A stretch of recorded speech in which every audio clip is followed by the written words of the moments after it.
Now, Malaya was the place where John Mayne first learned to meditate.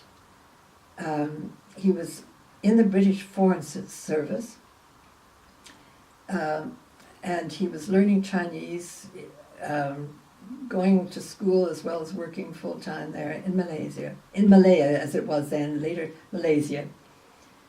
And he met this Hindu Swami, who was an extraordinary man who spoke, I think, 18 languages, and later led the first ecumenical conference after the war.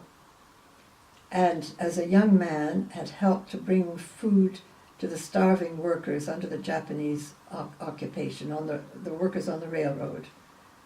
And had then, after the war, helped to raise the educational level in Malaya. Had founded an orphanage where the children from the 4 different religious traditions of Malaya could keep their own religious tradition and come together and be cared for in this orphanage, this amazing place. And so this was the man who was a real statesman, as they wrote about him, whom John Mayne met. And they got talking, and this man said to Douglas Mayne, as he was then, how do you pray? And Douglas described the form of prayer he'd grown up with.